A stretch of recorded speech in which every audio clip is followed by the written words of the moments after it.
Hello, welcome to Lemon Tunes, where we talk anything and everything entertainment. I'm, of course, the Lemon himself, Zeke Lamone, and this is my review for episode 9 of House of the Dragon. I have a show. It's just so awesome. It's just so good. There has yet to be like an episode where you just go, that's bad. And I cannot wait to finish this show next week, to watch it all again in full, as if it was a 10-hour movie, because that is my plan. I'm going to watch the 10th episode, then, give it a couple days, and then I'm going to watch all 10 in a row. Because it's just that good to me. Like, I don't want to leave this world. And to the debate now that's going on, is this better than Game of Thrones? It's too early to call that. But we're going to call this basically on just season 1. As of right now, depending on if they stick the ending, to me, House of the Dragon season 1 is better than Game of Thrones season 1.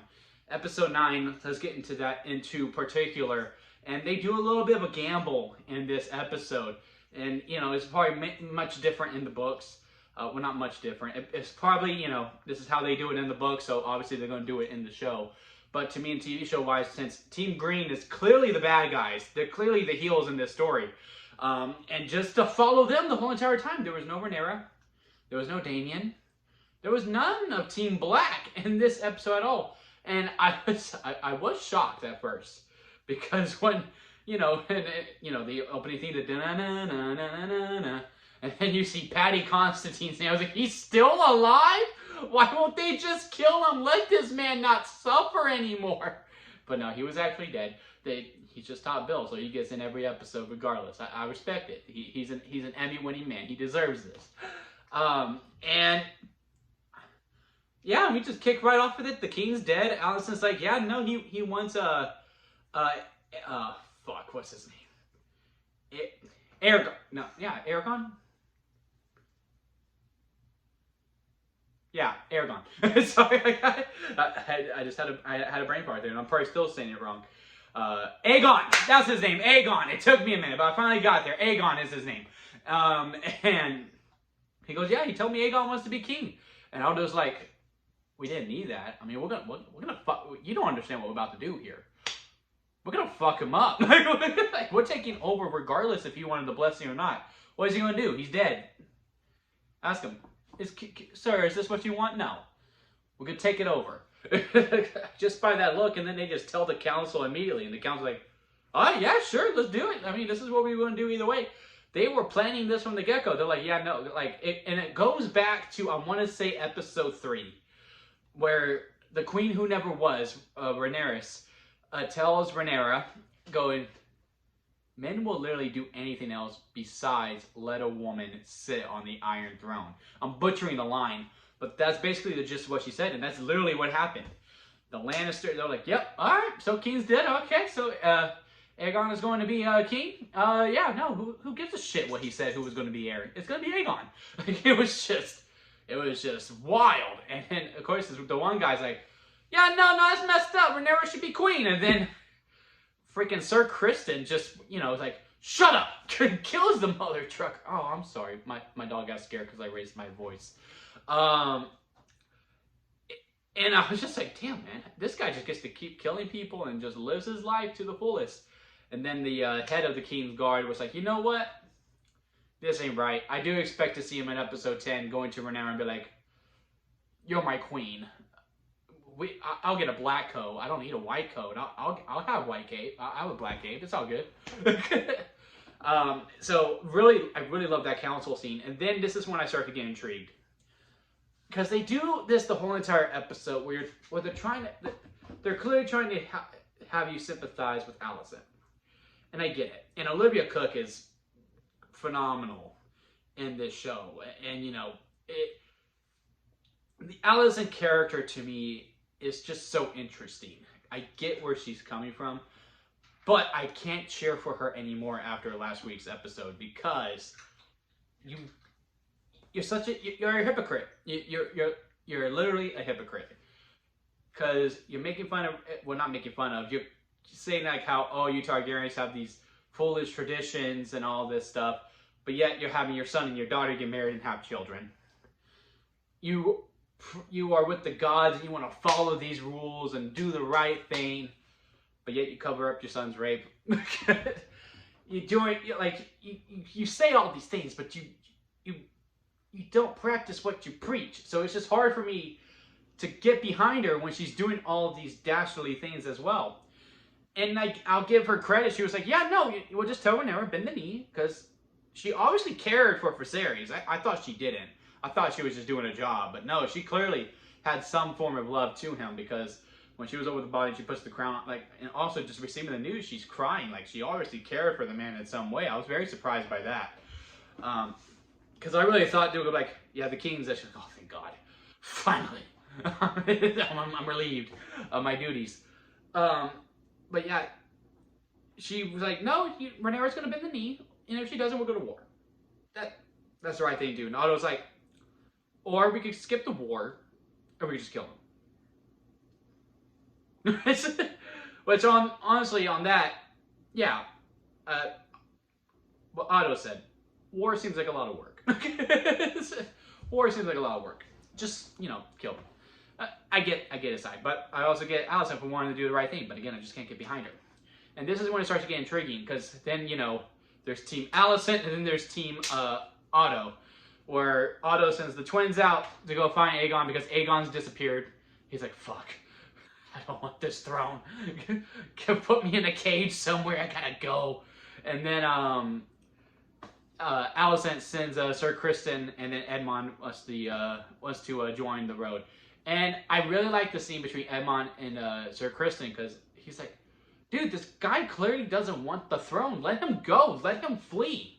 I want this. I've been studying. I've been doing the work. Let me take that throne. I want it. And I think he's going to claim it. I really don't think Aegon's going to make it. I think Edmund's going to kill him. Or Edmond is going to kill him to take the throne. If you read the book, don't spoil it. Please don't spoil it. Please don't spoil it. I know it's all in good fun. Don't spoil it, please. I want to go in blind. I know I got to wait 2 years. I'll probably end up spoiling it myself, in all honesty. But don't take that away from me. Let me ruin it. Sorry, I'm spazzing. But please don't spoil it. I had someone do that, and on Twitter, and it upset me a little bit. But I understood. I really do think he's gonna kill Aegon just by the looks he's giving him. I'm just like, man, he's the upgrade from Damian. Like he doesn't have that niceness in him. And also the conversation between them when they do get him, I'm gonna be jumping over the place because I'm gonna do by storyline. And when they do get Aegon, and he's in there, and he's like, dude, I don't want to be king. I don't think I'm gonna be a good one. And Emma's like, yeah, I know, but this is what Mom wants. And Sir Criston's like, all right, the Queen wants you. I wonder if Sir Criston and the Queen are gonna hook up. As much as I hate Sir Criston, because I just want to know how good is sleeping with Rhaenyra to have this much of a fucking grudge against her. Like, it's been 25 years, bro, or somewhere like that. Move on, dude. Like, god dang, you holding a grudge over a few night stands. Like, damn, man, move on. Like, it's just something with that guy. But I really hope it pays off for him, because he's putting the work to get some Alicent, so he deserves it if Alicent wants to. Anyway, I'm team consent over him. Anyway, there's that crit beat of it, and I really did enjoy those scenes with it, because even Sir Criston's like, hey, yo, I get it. I get it. I get it. I hear you. And a matter of fact, in some ways, I agree with you. But I can't go against your mother. Like, come on now. And it's like, all right, fine, whatever. And then the twins, they're kind of just learning who Aegon is. And one twin's like, yeah, no, Aegon ain't it, dude. I'd rather take my chances with the Queen. I ain't gonna deal with that. After seeing, the kid Royal Rumble, pretty much, with all his bastard children. And then that's basically the gist of how far they go. Because, they get tied in with the lady who was Damien's ex, if you will, ex-hooker. I don't know what the correct terminology is there. And she's just basically like, all right, look, I'll give you Aegon because I could kill him. I want to kill him, but I won't. Just on one condition. Stop the kid Royal Rumble. Just don't do it. Have that stop. We good. He's all yours. And I was like, word. I don't think he's gonna follow through. I really don't think Otto has any good sense in him whatsoever. And that's basically the gist of that. And then Alicent and Aegon have a conversation, and it's weird because I think like she's like, no, look, he wanted you to be king. He's like, Mom, no, he didn't.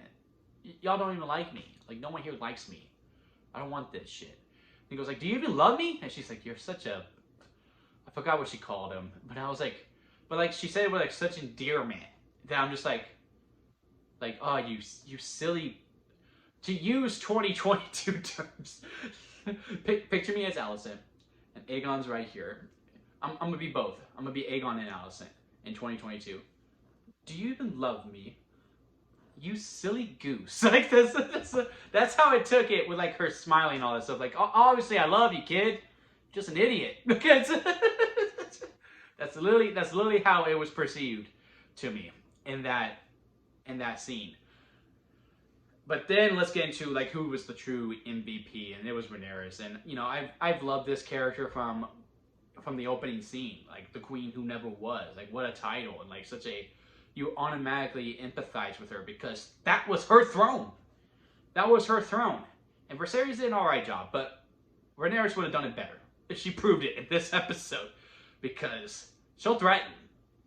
I think she doesn't have that killer instinct because she has this scene with Alicent, and they basically have this back and forth. Like, look, Aegon's gonna take the throne. Just team up with us. You'll walk away free. I had to keep you in case you went to Rhaenyra, and this is why you shouldn't. And you know, just going back and forth. Like, look, you keep following after men. Your father, your son, your husband. You keep following after men. Why don't you go for the throne? Stop answering to men. Like, it was such a good scene. And then I said, you know what? I'm gonna keep just ring the rope when you want an answer. That was such a great scene. And then she goes out. She wants to see. Let me see this kid get crowned. And this is when Aegon's finally like, wow, I got all this attention. Maybe King won't be so bad, with Aemon being like, I'm gonna freaking kill you. I'm gonna kill you. I've seen Lion King. I'm missing an eye. I'm gonna kill you. He has not seen Lion King, obviously, but he probably has seen Hamlet. I don't know if it was around that time. Sorry, bad joke. And so she's like, all right, let me go get my dragon. And then goes in there. And someone on my TikTok review commented this, and I still need to reply to them. I just got home from work, and I'm doing this review.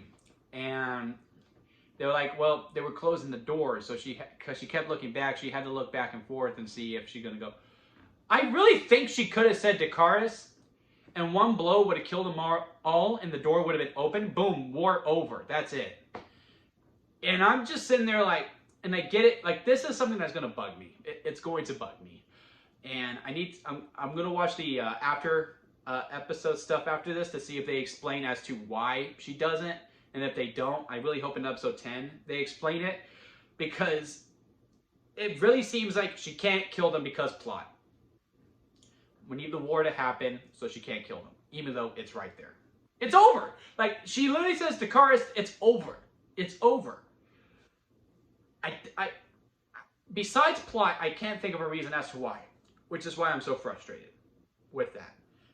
As much as this was her episode, like, I'm just sitting there like, man, that's the one thing, like, because everything else felt so real, so human, so genuine, and I liked it. That's the only time where I was just like, okay, yeah, that was. I read the script in that scene. I read the script in that scene, and therefore I'm frustrated with it. Because again, everything else felt so real. But that one was like, all right. Yeah, no. Then left. Like, that just really frustrated me. But, I mean, still a badass scene overall. I'm really looking forward to the finale. I wonder if it's going to be an all-team black episode. Because it really is starting to feel like this whole thing, because what I'm understanding now from the conversations I've had, where, you know, people aren't spoiling for me.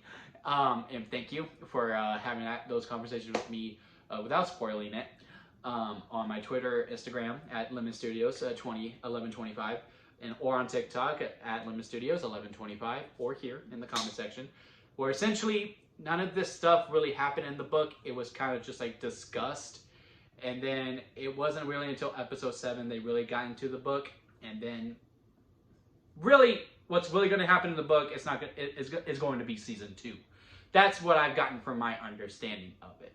So essentially, season 1 was just an epic prologue. It's like just one epic prologue, and like it is freaking phenomenal. Like I love this show. I honestly love the show. It's going to take a lot for something to beat this show to take home Best TV Show at the Emmys in 2023, because this show was just from the top to the bottom. It's absolutely phenomenal. This episode is no different. And again, it took a big gamble. It took me a little bit to get into it because, again, I'm not really attached to Team Green that much, and I just don't really like them, so I don't really want to hang out with them. But they did a good job in getting into that. And also this whole thing with the foot fetish thing, I get it, but at the same time, that reminded me of old Game of Thrones, where it was just like, we need shock. And if we don't do this, we're not really Game of Thrones. So we're going to have Larys have a foot fetish because he has a messed up foot, and we're going to show him masturbating to Alicent's OnlyFans, which is her feet. Like, that was, to me, I was just like, okay, I don't think we necessarily needed that. And I am looking forward to seeing reviews. And let me know what y'all thought. Do y'all think that was too far? I don't think it's necessarily too far. I just don't think it was needed. It just felt like something added, just, to be like, let's make these people uncomfortable. Like, I don't see any story beat for that. I don't see any necessity for that. Well, I guess in a way, see, this is what happens. I go back and forth. I guess in a way, because she needs information, and the way she gets information is showing her feet. I don't know. I just didn't want to see that. But yeah, man, overall, a great episode. Can't wait for the finale. I am so looking forward to it. Let me know what y'all thought in the comment section below. If you like this video, give it a like. And if you like me, hit that subscribe button, as I'm trying to grow into my YouTube career. And that'll be it for me, guys. I'll see you here next time at Lemon Studios.